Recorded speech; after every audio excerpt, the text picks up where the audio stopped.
Welcome back to ReadingBear. Today, we will take a look at some new ProRevenge stories. And if you enjoyed my content, please don't forget to subscribe to my channel and post some bear emojis in the comments.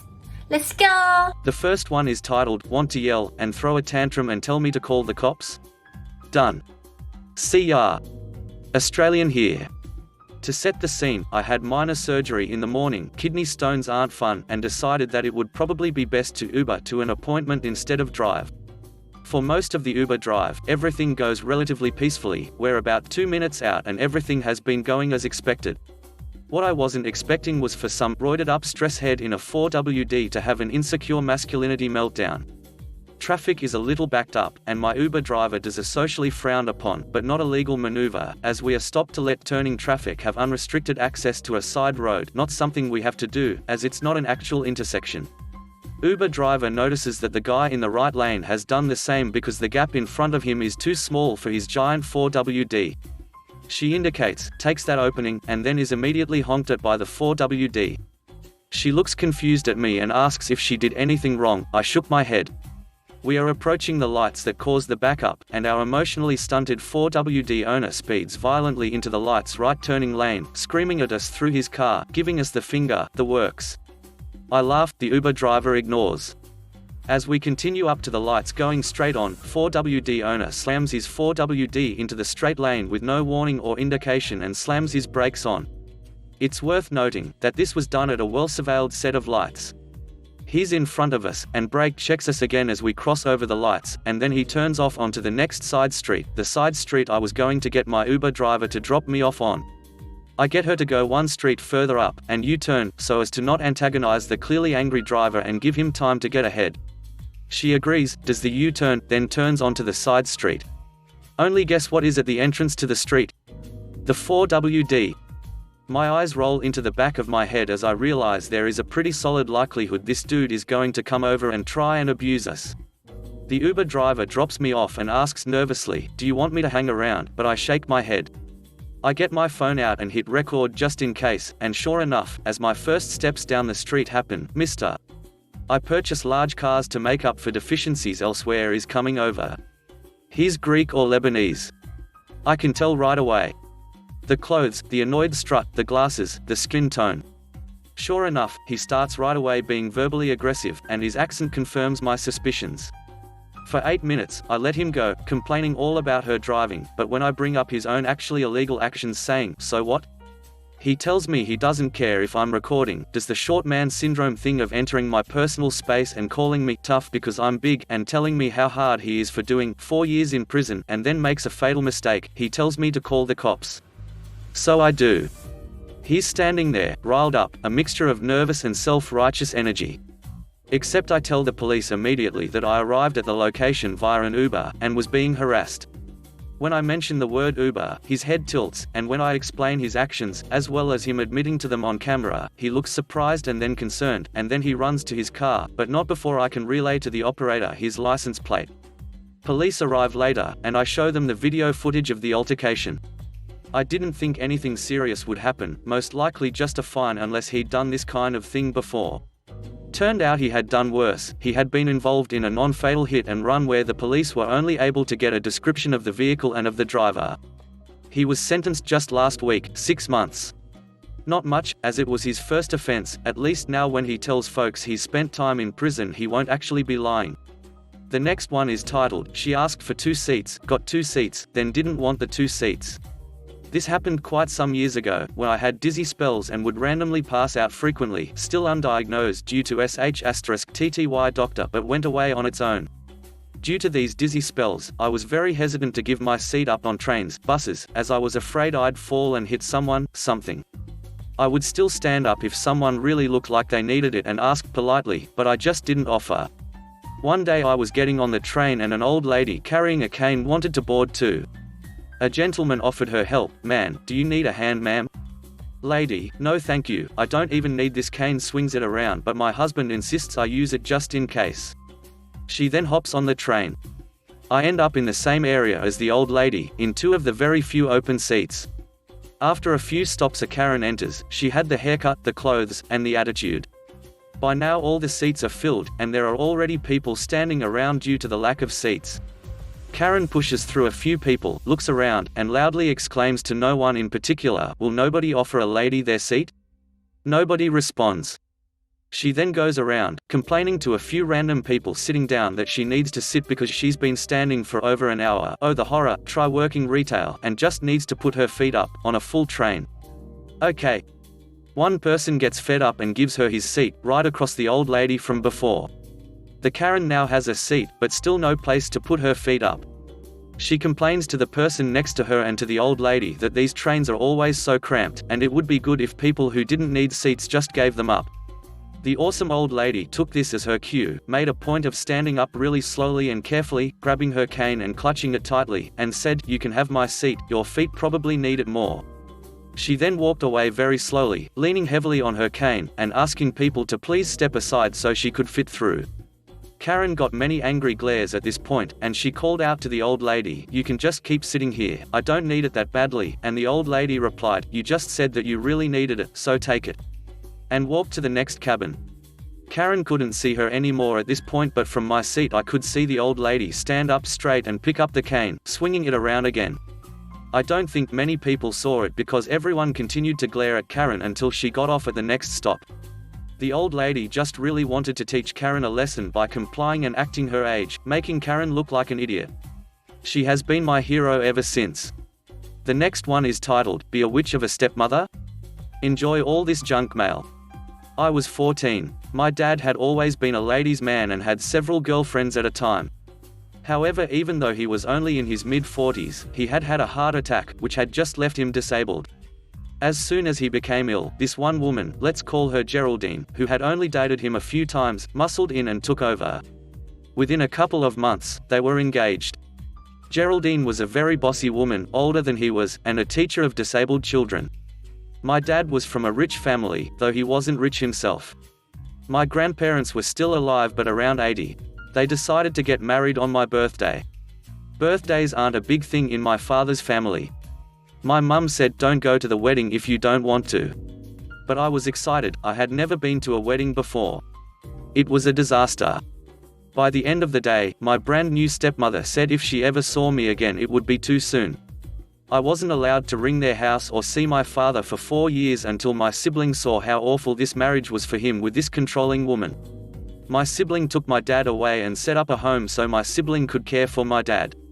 My dad asked for a divorce because of the way Geraldine treated him as a checkbook, and how much she bossed him around. Geraldine refused to agree to a divorce. We knew she was just waiting for my grandparents to die, and my father had to wait 5 years under British law to divorce someone who didn't consent. So what was my revenge? Well, I was 15, there wasn't anything decent I could do. No mobile phones, no internet, they lived 100 miles away, no public transport. What there was in the 1980s was mail order. Every TV listings magazine or women's magazine had loads of offers you could write off for free post, so that's what I did.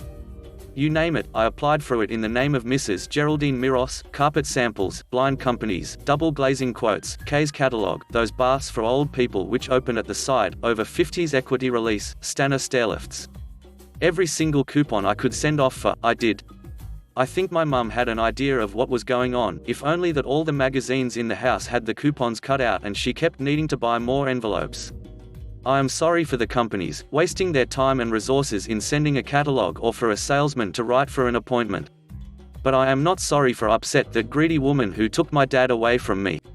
He died when I was in my mid-20s, so I had a few years with him before then, but 4 years fewer than I should have had. The last one is titled, "Use me as your scapegoat for years? I'll flat expose you and get your nose broken." I've worked in marketing for 7 years since I graduated from college. That entire time, I've worked for one company. I haven't been the best employee, but I've been nowhere near the worst, either. Middle of the pack, just where I like it. I don't make waves or bring attention to myself. I just do my job and go home. I'm one of only 3 females in a male-dominated department of about 15. My job basically entails courting big brands into choosing our agency to create their advertising campaigns. Lots of spreadsheet work, profit projections, boring stuff for people not in the industry. I was in the industry and I'm bored just typing a general description of it.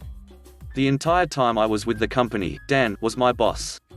Dan is a mid-level manager who reports to the vice president of the entire company. There are 5 other Dans in the office, all of whom run their own departments, handling their own big clients. Dan is the typical former high school or college jock who never made it to the pros, so he takes out his aggression in the office. In some instances, aggression in the office can be a good thing, all that testosterone driving towards success. But in Dan's case, it just made him a jerk. As I said, I was middle of the pack my whole career. I never aspired to get promoted, but over the years I noticed Dan promote all sorts of people around me. For those who clearly did more and better work, it made perfect sense. There have been some total losers in my department over the years, though, and seeing them get promoted was kinda funny. Like I said, I wasn't ambitious, just did my job, so I didn't resent those employees who weren't as good as me earning more. What I did resent was getting blamed for their mistakes or being used as a scapegoat if our department didn't secure as large a contract as we wanted. For example, our partnership with X brand might be for a whole year at a certain price, whereas our company wanted 2 years, at a higher price as some other departments got with their clients. If I did something mostly on my own, Dan made sure credit was shared with the whole department. That's cool. But if the entire team didn't do so well, he'd single me out, or single out some other poor schmuck to take the rap for the whole thing. Dan would then write an after-action report where the person got the lion's share of the blame and eventually got fired.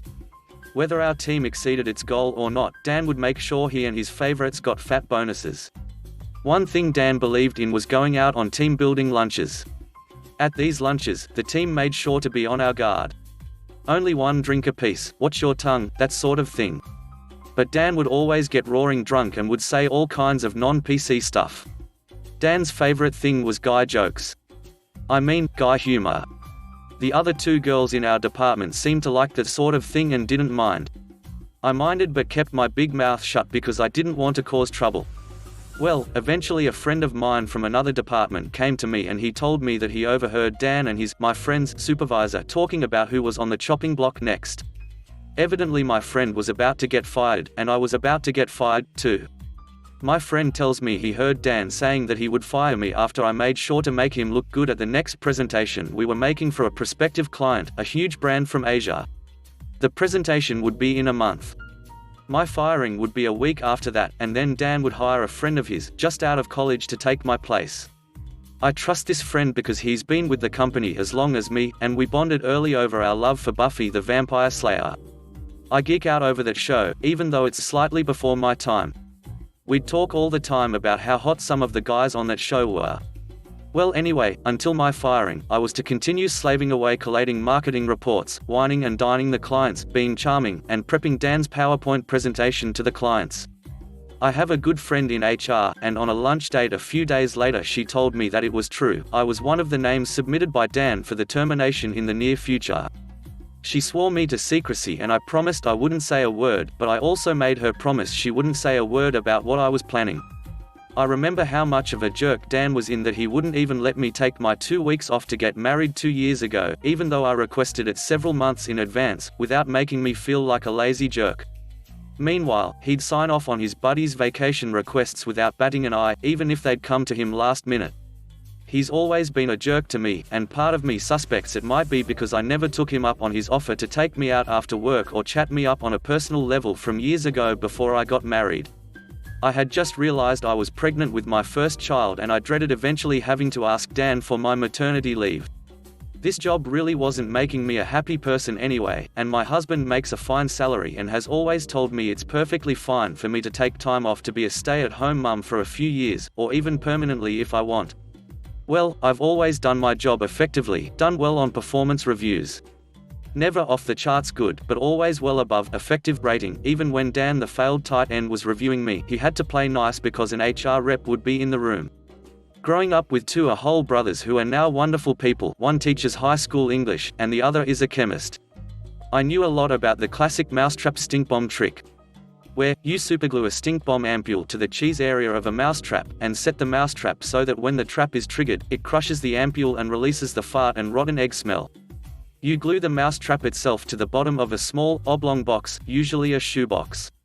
The trap is glued on one end of the boxes inside. On the other side, you put a tennis ball, then you seal the box. You make sure that for storage, the ball stands in a tall way, with the ball on the bottom, and the trap on the top. When you're ready to use the stink bomb, you lay the box gently the long way, so that the ball gently rolls along the bottom of the box, near the mousetrap. The idea is that if the box is jarred, the ball will move around, trigger the trap, and then you get the stink bomb smell. My brother told me it's usually for putting in people's cars. That once the car started moving, the natural momentum would spring the trap. My plan didn't involve cars, but the trap would still be fine. I decided that I would ruin Dan's presentation with a stink bomb.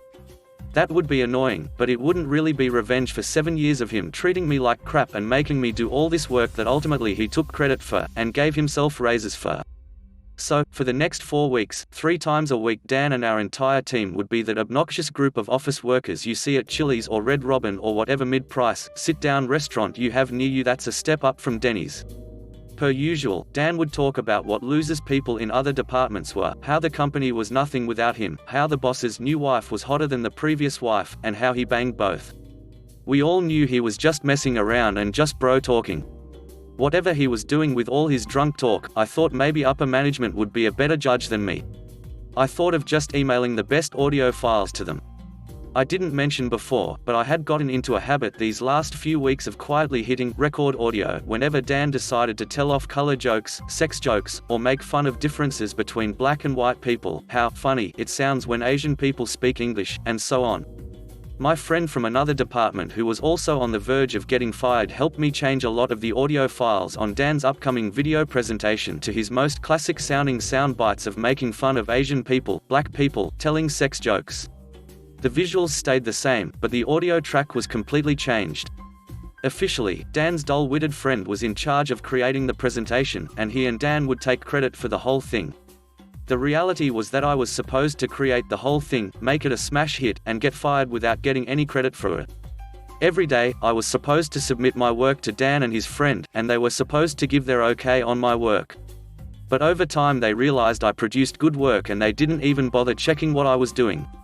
They did, however, send their confirmation to their bosses that they were completing their presentation. Since they didn't want to share credit with me, they excluded my name from their reports. Our presentation room for the client is about the size of a classroom. It's basically like a private theater in a mansion. Our clients were about a dozen Japanese men. There is a movie screen on one end, with a podium beside it. Dan was supposed to make a speech at the podium, then show how approachable and cool he is by pacing up and down the stage in front of the screen to really sell our agency services, and then take a seat while the video climaxes the show. The video is projected from behind a glass room, like a movie theater in back, and a projector is connected to a laptop beside it. The projector shows its image through a glass window. That projector room has one door accessible from inside the theater, and it has a deadbolt lock, though it's never locked. Another door leads to the rest of the building. We are on the 8th floor. Only the custodian has the key. Dan had a remote control where he would click a button and the presentation would start. Without Dan knowing, I had had the projector changed to a different model that wouldn't read his remote, but the remote I was holding. There were like 5 different projectors available on the projector room. The plan was supposed to be that Dan would press his button, the video would play its 3-minute length, and that would end our pitch to the client. My plan was that I would press my own remote at the same time as Dan. Well, Dan goes through his nauseating presentation, really kissing a lot of butts, and the clients are watching him speak. He finishes his pitch, and then, on cue, presses his button. As planned, I press my button. Oh, I ought to have mentioned before, but I had gotten my hands on a copy of the custodian's key without anyone's knowledge, and I deadbolted the projection room door. The first minute of the presentation goes as planned, the correct audio playing about how our company is so wonderful yada yada yada. Dan is lulled into security and relaxes at his seat. Then the fun part of the audio starts where Dan tells a lot of racist jokes, makes fun of how Asians talk, how he screwed the boss wife, how the company was worthless and how he was the best employee. Dan panicked. Practically screaming, he runs to the projection room only to find it locked.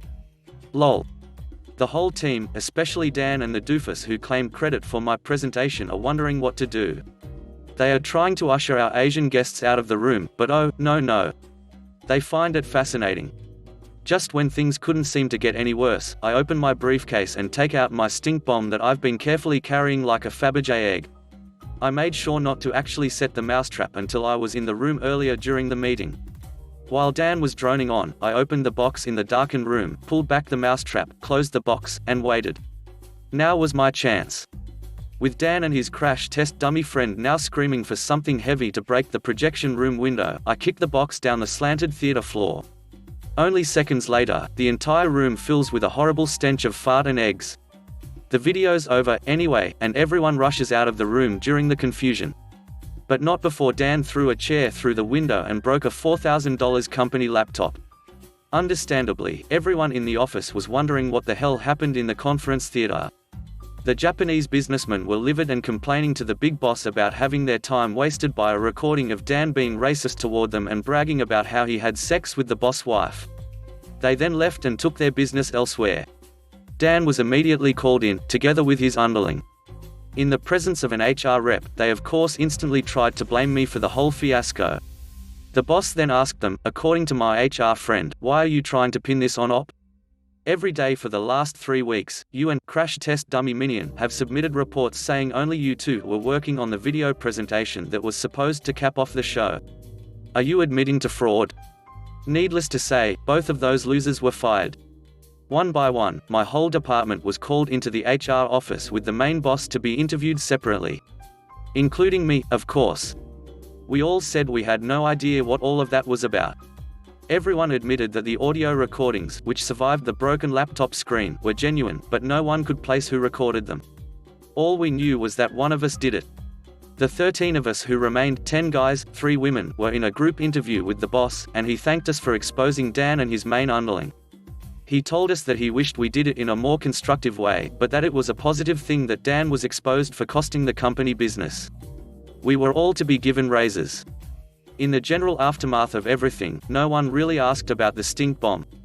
The custodian simply cleaned up a discarded box later that day and no one mentioned it. Custodian's cool and knows how to not be a narc. He took back his key, no questions asked. I really think the stink bomb wasn't necessary to get Dan fired. I just thought it would make his destruction more lol. My new supervisor is a much nicer guy. He hired my friend from the other department to join his, after I resigned.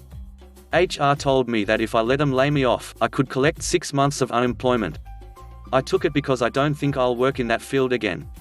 But in case I do, I got letters of recommendation from the boss and new supervisor. Dan, of course, knew it was me who sabotaged his career. He has seen me around town before and knows I go to this cafe not far from where I live. One day, about 3 months after it happened, he saw me sitting at a table alone. He came up to me, looking like his failed jock self, and said, "You think you're pretty smart, don't you, you effing B?" Then he started to approach me like he was going to use his physicality to intimidate me. There were lots of witnesses, mostly elderly. Luckily for me, my husband came out of the bathroom just in time to see another man looking like he was threatening me. Happy ending. Dan had a broken nose. No, I'm not going to press charges, officer. 200-foot restraining order? Yes. 7 senior citizens stayed behind to tell the police a husband, himself a former football jock but now a quiet research scientist, was defending his wife. Give it up, Dan. You lose. Thanks for listening.